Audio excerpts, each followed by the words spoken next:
हळद रुसली कुंकू हसलं या मालिकेच्या आजच्या भागामध्ये आपण बघूया तर इथे दुष्यंत मागून येतो आणि कृष्णाचे डोळे पकडतो. तेव्हा कृष्णा म्हणते, दुष्यंत सरकार, हे काय करताय तुम्ही? लहान मुलांसारखे वागताय. तेव्हा दुष्यंत कृष्णाला म्हणतो की कृष्णा, कसं असतं ना, ज्या माणसांचं एकमेकांवरती खूप प्रेम असतं ना, ते लोक एकमेकांसोबत लहान मुलांसारखे वागतात. तुला माहिती आहे, सायकोलॉजिस्ट असं म्हणत असतात. तेव्हा ती म्हणते, सायकोलॉजी कोण? तेव्हा इथे दुष्यंत हसायला लागतो आणि म्हणतो, अगं सायकोलॉजिस्ट म्हणजे मानसशास्त्रज्ञ. ती म्हणते, हे सुद्धा माझ्या डोक्यावरून गेलं. तो म्हणतो, जाऊ दे ना, तू फक्त मुद्दा लक्षात घे की जे लोक खूप जास्त प्रेमात असतात ते असे लहान मुलांसारखे एकमेकांबरोबर वागतात.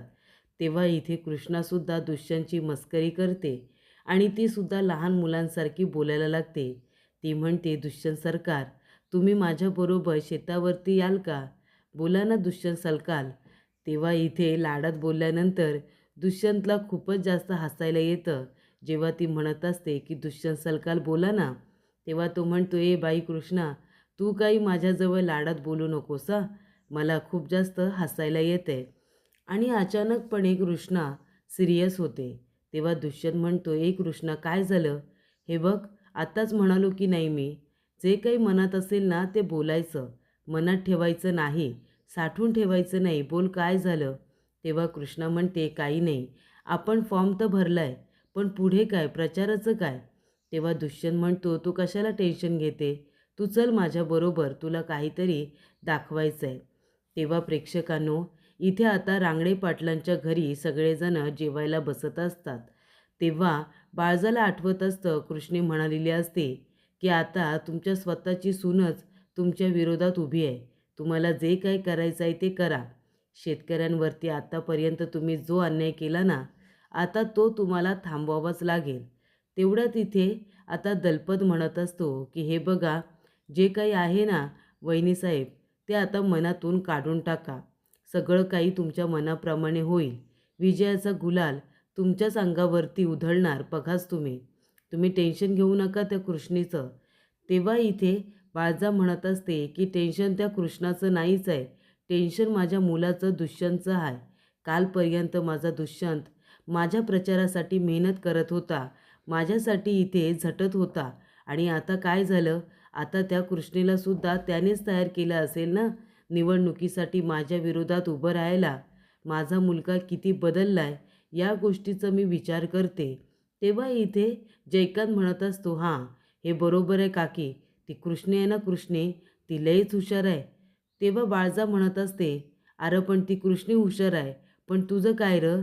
तुला दिलेलं एक काम तरी धड करता येतं का? जर तू हळदीच्या दिवशी दारू पिऊन पडला नसतास ना, तर आज ही वेळच आली नसती. त्या कृष्णेचं लग्न तुझ्याबरोबर झालं असतं, पण तू दारू पिऊन पडलास आणि गायबच झालास ना कुठेतरी. असं आता बाळजा म्हणते. तेवढ्यात आढळराव येतो आणि म्हणतो, काय मग, काय चाललंय? काय आहे आज जेवणाचा बेत? तेव्हा इथे मैनावतीला राग आलेला असतो. बाळजा जयकांतवरती सारखी चिडत असते, त्याला ओरडत असते. तेव्हा इथे आढळराव म्हणत असतो की कसं आहे ना, तुला माहिती आहे का दलपत, अरे आपल्याच रांगणे पाटलांच्या अंगणामधूनच विजयाचा गुलाल उधळत जाणार.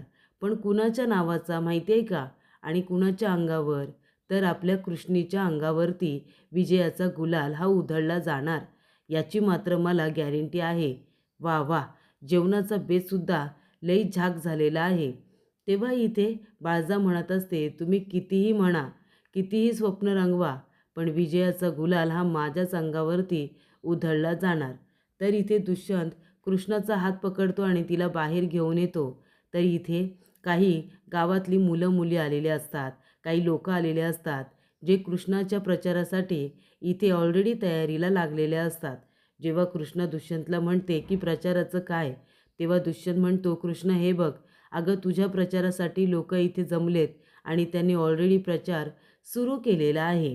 तेव्हा इथे भक्तीसुद्धा आलेली असते. भक्ती म्हणते, कृष्ण अगं नको काळजी करू, गावातली ही समधी पोरं, ही माणसं तुझ्यासाठी आलीत.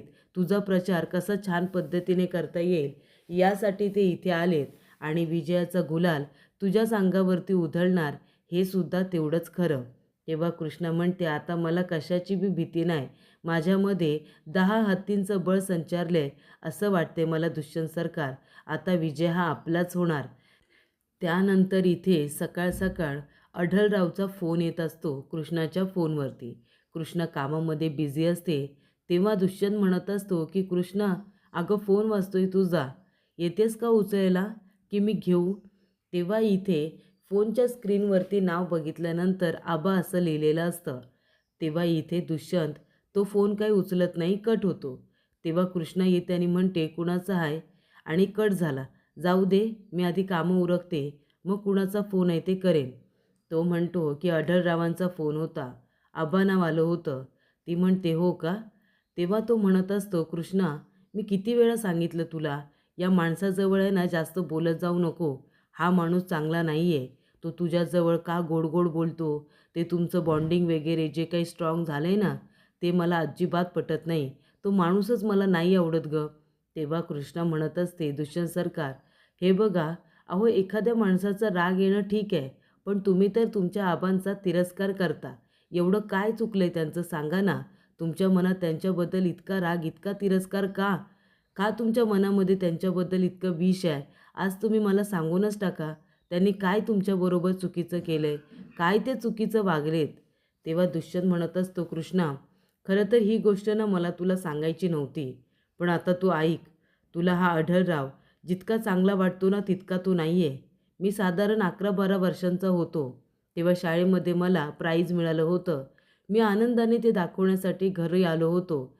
तेवढ्यातच मी बघितलं तर काय, आढळराव माझ्या आईला मारत होते आणि तिला म्हणत होते की तीच बाई माझ्यासाठी महत्त्वाची आहे. ती बाई माझं आणि माझ्या कुटुंबासाठी चांगलं आहे. सर्वस्व आहे ती बाई माझं. कळलं का? त्यासाठी मी तुला सोडणार नाही आहे. मी तुझा जीव घेईन. तुझ्यामुळे ती बाई माझ्या आयुष्यातून निघून गेली. हो, हो, ती बाई माझ्यासाठी किती महत्त्वाची आहे ना, ते मी तुला का सांगू? तेव्हा इथे दुष्यंतचा लहानपणी गैरसमज झालेला असतो की आढळराव इथे माझ्या आईला मारत असतात. पण कारण काय आहे ते काहीही माहिती नसतं. तेव्हा इथे आता घरातल्या काम करणाऱ्या माणसाला बोलावून दुष्यंतला तिथून आढळराव घेऊन जायला सांगतो आणि बाळजाला मारत असतो. तेव्हा इथे कृष्णाला कळत असतं की याचा फक्त गैरसमज झाला आहे. दुष्यंतला फक्त तेवढंच दाखवलं आहे जेवढं बाळजाला दाखवायचं होतं. नाहीतर इथे खरं तर बाळजाच आढळरावांना आपल्या तालावरती नाचवते, ही गोष्ट काही तिला माहिती नसते. तेव्हा इथे आता दुष्यंत म्हणत असतो की मग त्या माणसाने माझ्या आईला मारायला सुरुवात केली आणि मला हे कळू नये, मी अडचण बनू नये म्हणून मला लहानपणीच बोर्डिंगला पाठवलं. तिथेच मला ठेवलं. तिथूनच मग शिक्षण वगैरे माझं मी केलं. त्यामुळे गावाजवळ असलेलं माझं नातं संपत गेलं. गावाबरोबर माझी नाळ कधी जोडली गेलीच नाही गं. मी गावापासून दूर राहायला लागलो. आढळरावांचा तिरस्कार करत राहिलो. आईने मला भरभरून माया दिली होती, प्रेम दिलं होतं. पण आढळरावांनी माझ्या आईला मारलं. ही गोष्ट मला अजिबात आवडली नाही. म्हणून मी तुला सांगतोय कृष्णा, त्या माणसापासून लांब राहा. तो माणूस चांगला नाही आहे, कळलं तुला? बरं ठीक आहे, मी जातो. टॉवेल घेऊन आता दुष्यंत अंघोळीला गेलेला असतो. तेवढ्यातच तिथे आलेला असतो बंब्या. बंब्या म्हणतोय, कृष्णा, काय काय आणायचं सांग बरं. तेव्हा कृष्णा त्याला यादी सांगते काय काय आणायचं त्याची आणि पिशवी आणि पैसे देते. तेव्हा तिथे दुष्यंत येतो आणि म्हणतो, एक एक मिनिट कृष्णा, ते सगळं काय आहे? मी अंघोळीला जाणार नाही आहे, मला भीती वाटते. तेव्हा कृष्णा म्हणते, दुष्यंत सरकार, काय व काय झालं? तेव्हा दुष्यंत म्हणतो, अगं तिथे त्या भिंतीवरती पाळ आहे. मी नाही अंघोळ करणार तिथे पाळीबरोबर. ती म्हणते, अहो मग काय झालं? तिला हाकला ना तिथून आणि अंघोळ करा ना. तो म्हणतो, चल ये चल. मी त्या पालीला हाकललं आणि ती पाल परत आली तर? मी नाही करणार तसं. तेव्हा कृष्णा म्हणते, मग चला, मी तुमची बाहेर व्यवस्था करते. तुम्ही बाहेर अंगणात अंघोळ करा, चला. त्यानंतर इथे सगळेजण चहा प्यायला बसलेले असतात. तेव्हा पाणी जातं. जयकांत आता अंगाला साबण लावून तसंच बाहेर येतो आणि म्हणतो, अरे कुठे गेले सगळे? अरे नळाचं पाणी का येत नाही आहे? आणि तो आपल्या घरातल्या काम करणाऱ्या माणसाला आवाज देत असतो. तेवढ्यातच इथे बाळजा म्हणत असते, काय रे जयकांत, तुला कळत नाही का रे? सूर्य कधी उगवलाय? आमच्या सगळ्यांच्या आंघोळ्या कधी झाल्यात? आणि तुला आत्ता आंघोळ करायची आहे होय? आणि त्याच्यामध्ये पाणी नाही तर तुझा आरडाओरडा चाललाय का? तेव्हा तो म्हणतो, "अगं, काय करू मी काकी? अगं पाणीच नाही आहे, मग आवाज द्यायला नको का?"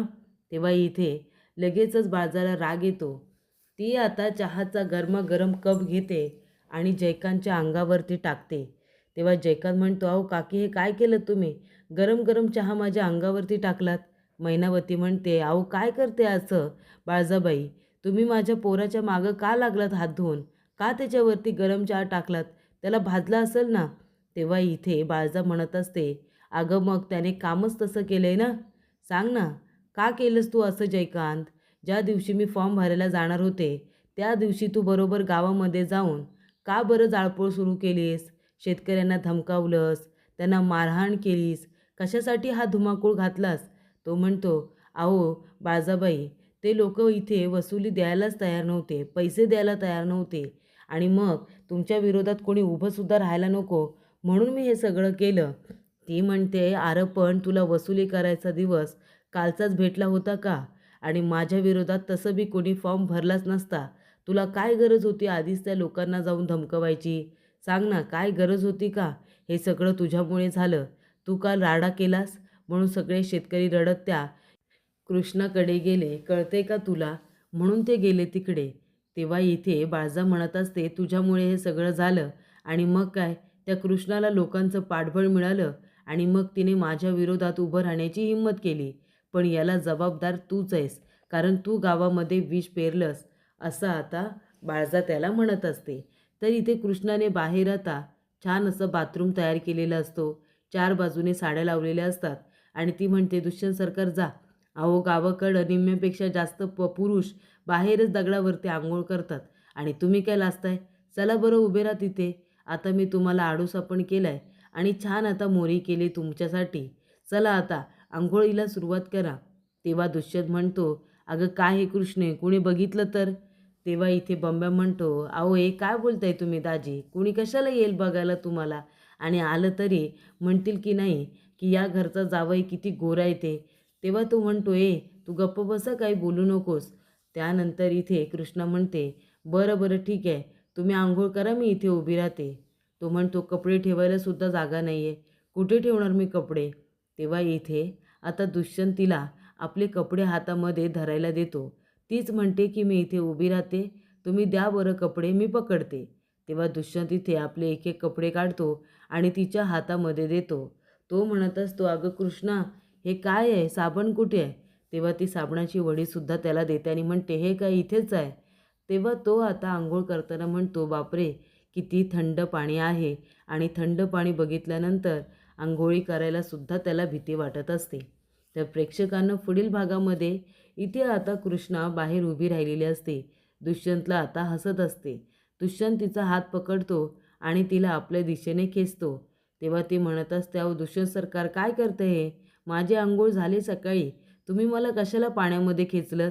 तो म्हणत असतो, "अगं आता तू माझ्याबरोबर सुद्धा अंघोळ कर ना, ये ना इथे पाण्यामध्ये."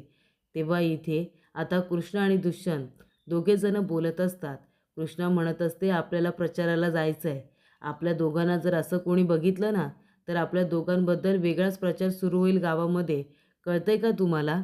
तेव्हा दोघेही आता एकमेकांना हसत असतात. त्यानंतर इथे अढळराव आणि अनुसया दोघे गाडीतून जात असतात. तेव्हा दुष्यंतचं लक्ष जातं आणि दुष्यंत आपली बाईक घेऊन आता त्यांची गाडी अडवतो आणि म्हणतो, "काय हो लाज नाही वाटत का तुम्हाला? केसांचे, दाढीचे केस पिकले तरीसुद्धा अजून दुसऱ्या बायकांना फिरवताना लाज नाही वाटत तुला? बरं त्यांचं जाऊ द्या, पण ह्या स्त्रियांचं काय? तुम्हालासुद्धा तुमची स्वतःची अशी काही सेल्फ रिस्पेक्ट आहे की नाही? अशा माणसाबरोबर तुम्ही फिरता. तुमच्यामुळे बाकीच्या बायका बदनाम होतात, कळतं का तुम्हाला? तुमच्यासारख्यांमुळे." तेव्हा आढळरावला इतका राग येतो की तो आता दुष्यंतला काही बोलायला जाणारच असतो. तेवढ्यातच इथे आता जी कृष्णा आहे ना, ती इथे आढळरावाला थांबवते, त्याला हात करते. कारण तिला माहिती असतं की आता इथे हा दुष्यंत चिडला आहे, पण तो शांत झाल्यानंतर त्याला त्याची चूक कळेल. त्याला त्याच्या चुकीची जाणीव होईल की त्यांनी केलेले आरोप किती चुकीचे आणि बिनबुडाचे आहेत, हे त्यांना कळेल असं आता कृष्णेला वाटतं. म्हणून आढळराव दुष्यंतला जेव्हा बोलायला जात असतो ना, तेव्हा इथे कृष्णा हात करते आणि त्याला थांबायला लावते. योग्य वेळ आल्यानंतर सगळं काही दुष्यंतला ती सांगणारच असते आणि मग इथे दुष्यंत जे काही बोलला आहे तो चुकीचं बोललाय हे त्याला नक्की कळेल, त्याला या गोष्टीची जाणीव होईल, असं कृष्णा म्हणत असते.